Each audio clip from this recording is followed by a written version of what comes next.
제 22장. 사람이 소나 양을 도둑질하여 잡거나 팔면 그는 소 한 마리에 소 5마리로 갚고 양 한 마리에 양 4마리로 갚을지니라.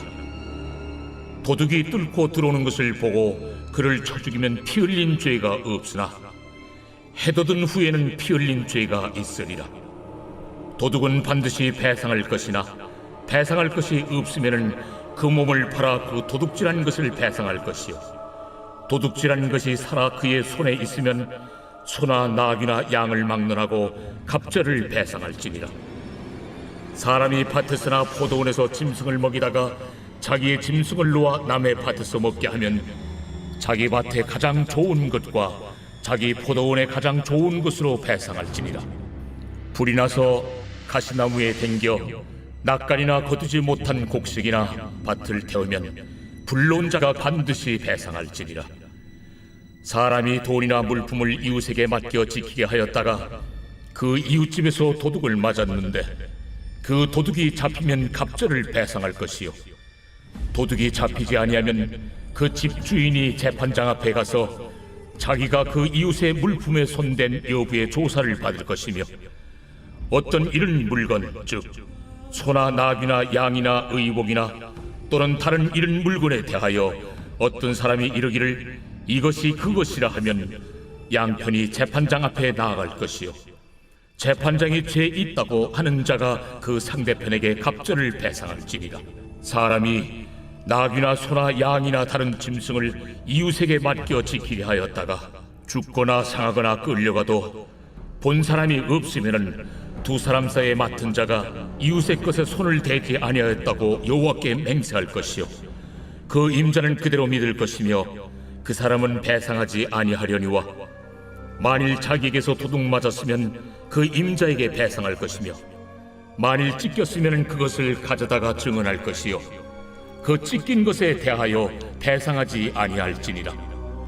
만일 이웃에게 빌려온 것이 그 임자가 함께 있지 아니할 때에 상하거나 죽으면 반드시 배상하려니와, 그 임자가 그것과 함께 있었으면 배상하지 아니할지니라. 만일 세낸 것이면 세로 족하니라. 사람이 약혼하지 아니한 처녀를 꿰어 동침하였으면 납폐금을 주고 아내로 삼을 것이요, 만일 처녀의 아버지가 딸을 그에게 주기를 거절하면 그는 처녀에게 납폐금으로 돈을 낼지니라. 너는 무당을 살려두지 말라. 짐승과 행함하는 자는 반드시 죽일지니라. 여호와 외에 다른 신에게 제사를 드리는 자는 멸할지니라. 너는 이방 나그네를 압제하지 말며 그들을 학대하지 말라. 너희도 애굽 땅에서 나그네였으니라.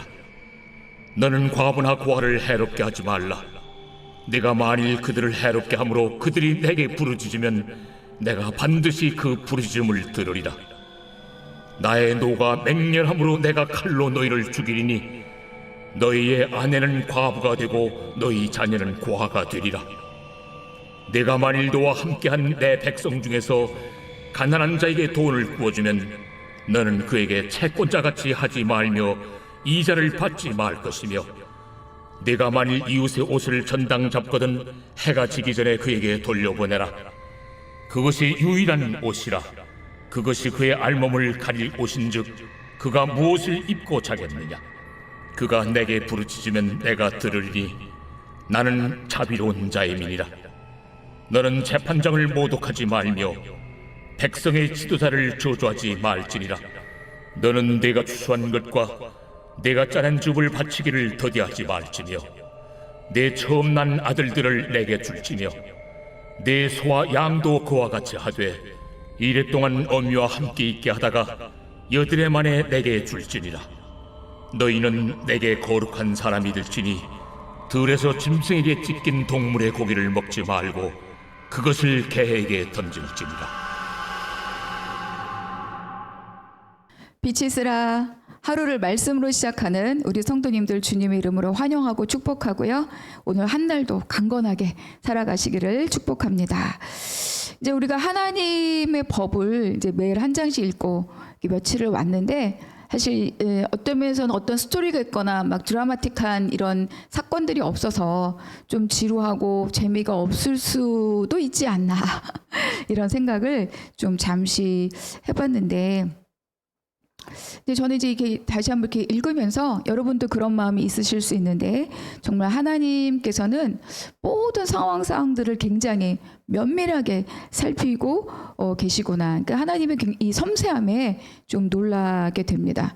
또 발견하는 것은 남의 것에 대해서 내 것이 아닌 것에 대해서 의도를 갖고 손을 대는 것뿐만 아니라 남의 것에 대해서 소홀히 하는 것, 또 남의 것에 대해서 무심히 취급하는 것, 또 이런 것으로 발생하는 사건들에 대해서도 하나님께서 굉장히 염두에 두고 계시다, 이런 마음이 좀 들었습니다. 그러니까 하나님께서는 벌어진 사건의 사실성뿐만 아니라 그것에 숨겨진 사람의 의도까지도 눈여겨보시는구나. 그래서 그런 마음이 들었어요. 아, 법을 지키는 것에도 마음이 필요하다.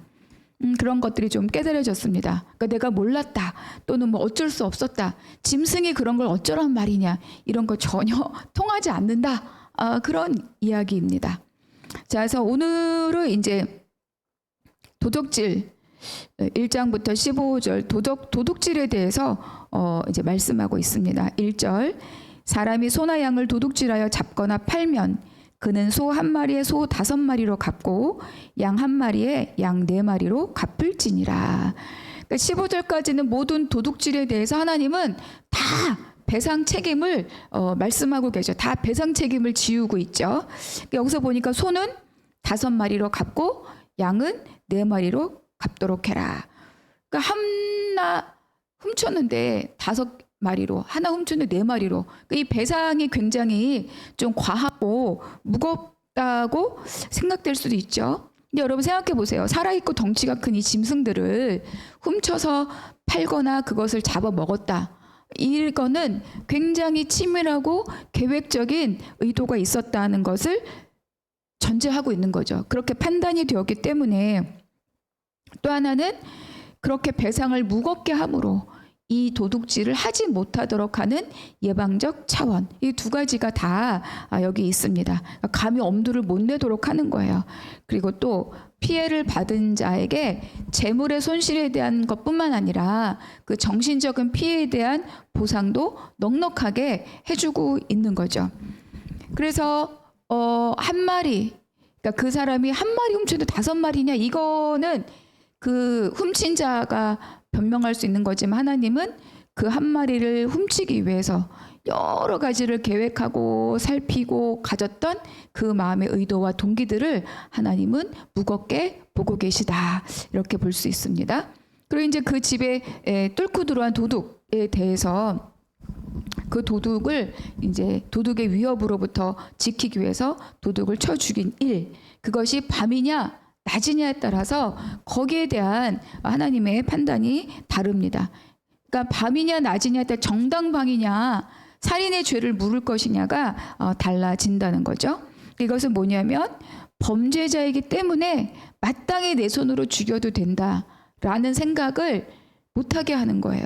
그래서 사법적 절차가 있으니 그 사법적 절차를 따라서 정당한 처벌, 정당한 배상을 하도록 해라. 이것이 이제 하나님의 뜻인 거죠.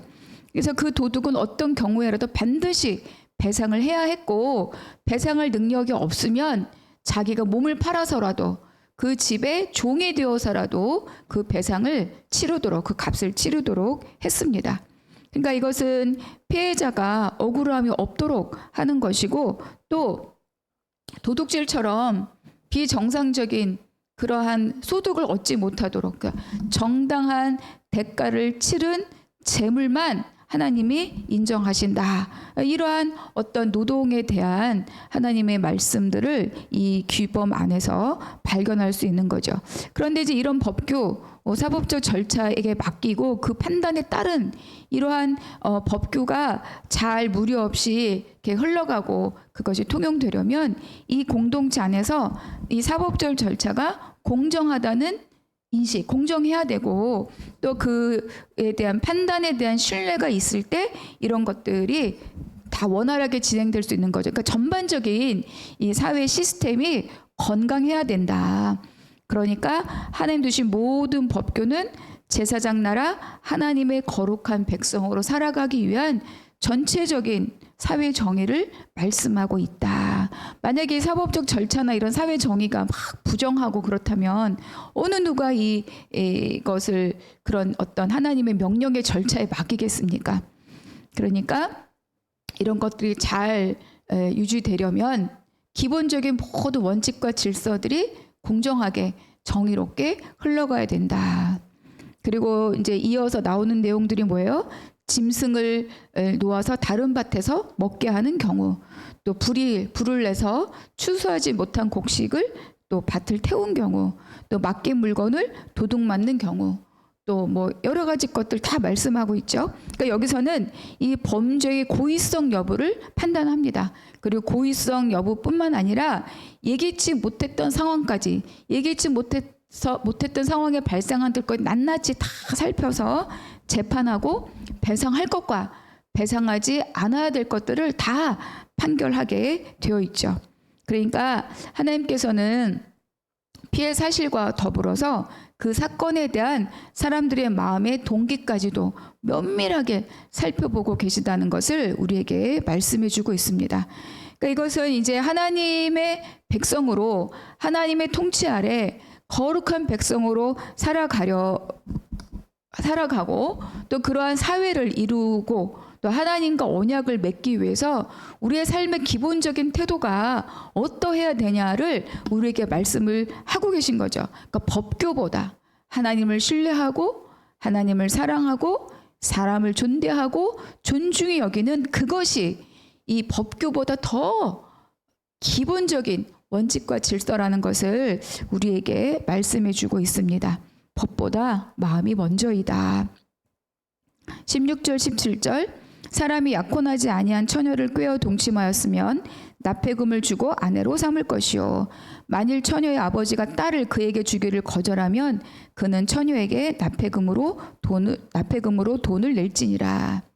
그러니까 이거는 이제 간음에 대한 이 이제 계명에 대한 어떤 연장선상에 있다고 볼 수 있는데 이제 16절에 보니까 처녀를 꾀어. 그러니까 꾀어라는 말의 원어적 의미는 지속적으로 집요하게 반복해서 계속 이런 뜻을 갖고 있어요. 그러니까 아주 작정을 하고 어떤 한 여인에게 접근해서 끝끝내 이제 이 성관계를 맺었다는 것을 이게 이제 전제되어 있는 거죠.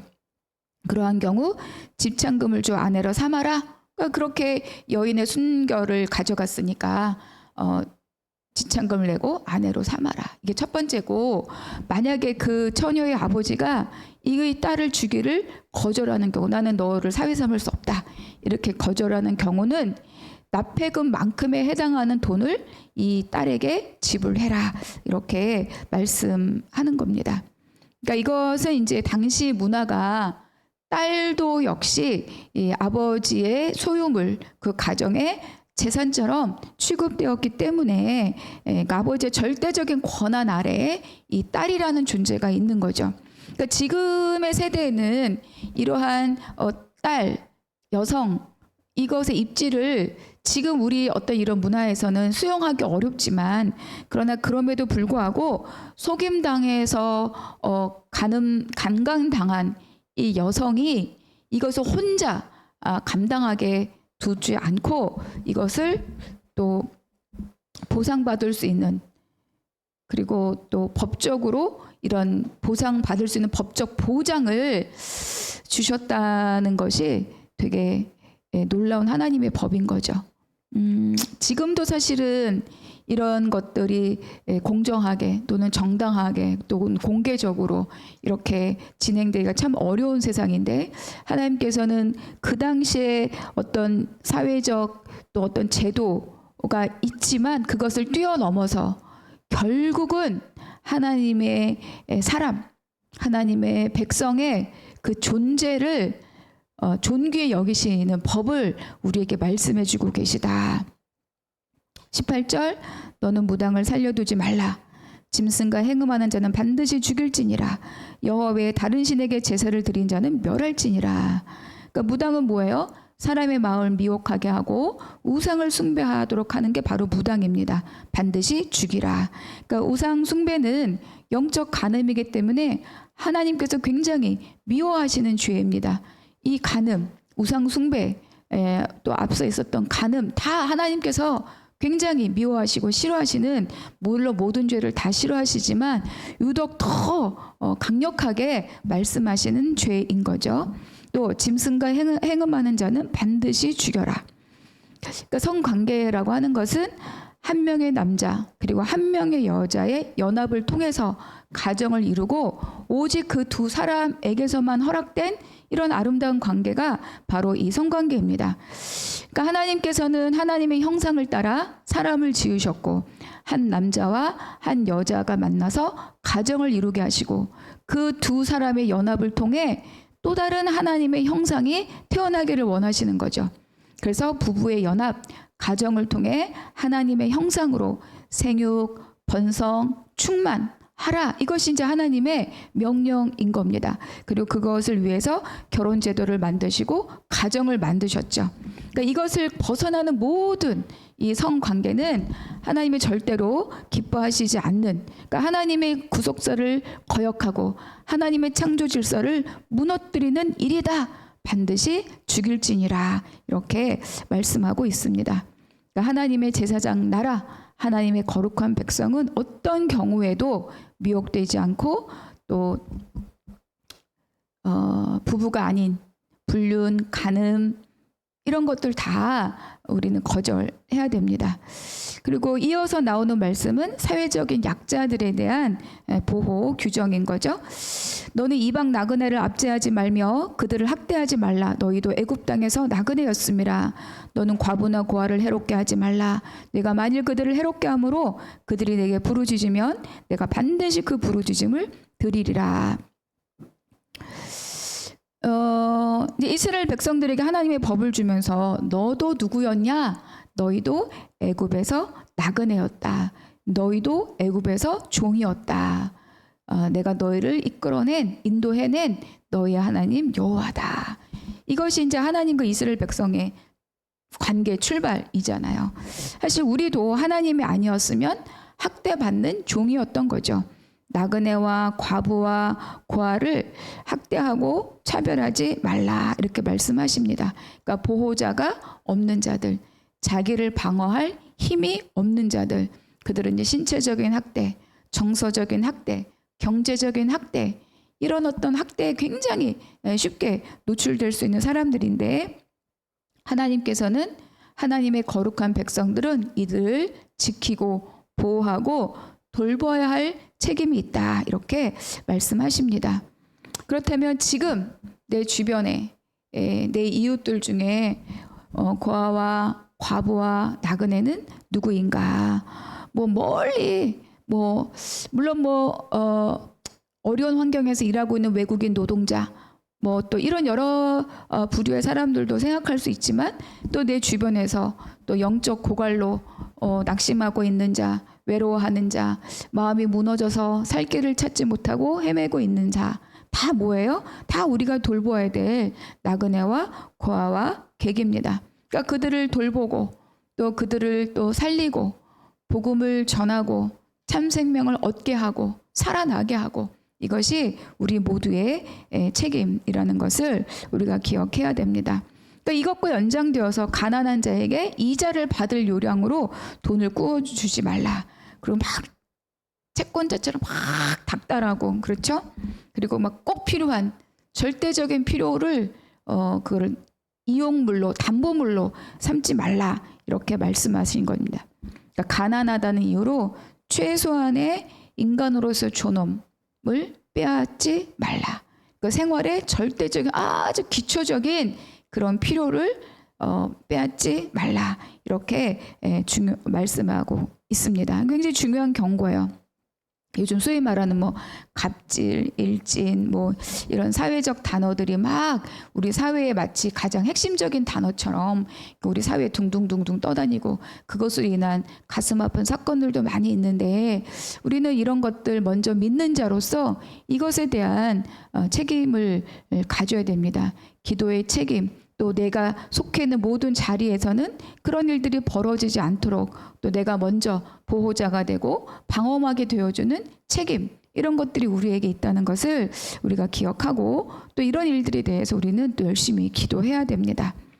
28절부터 마지막, 너는 재판장을 모독하지 말며 백성의 지도자를 저주하지 말지니라.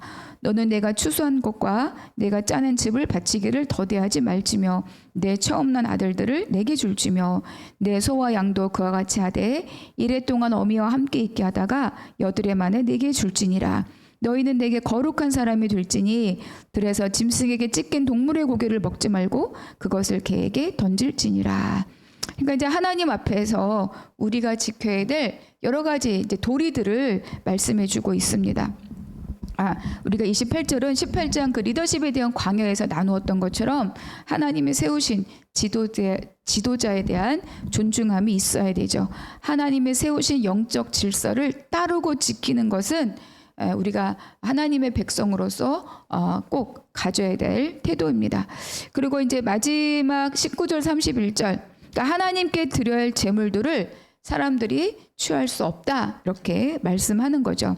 땅의 소산은 하나님이 주신 것이다. 그리고 첫 것은 모두가 다 하나님의 것이다. 그러니까 하나님의 것, 하나님에게 드려질 제물, 예물을 도둑질하지 말라. 그래서 이런 것들을 다 성실하게 수행해 나갈 때 우리가 하나님의 거룩한 백성으로 살아간다. 이렇게 우리에게 말씀해 주고 있습니다. 그래서 우리가 22장을 마무리하면서 한번 또 묵상하고 싶은 것, 그러니까 하나님께서 우리에게 이렇게 세밀한 상황 하나를 다 말씀하시면서 이렇게 하나님의 법을 주신 이유가 무엇일까? 하나님께서 우리에게 기대하시는 바가 무엇일까? 나에게 기대하시는 바가 무엇인가? 한번 생각해 보면 좋겠습니다. 그리고 또 하나는 혹 내 안에 내 것이 아닌데 이웃의 것인데 또는 하나님의 것인데 내 것인 양 내가 품고 있는 것은 무엇인가? 또 마음을 살피고 기도하시면 좋겠습니다. 오늘 기도하겠습니다. 하나님 감사합니다.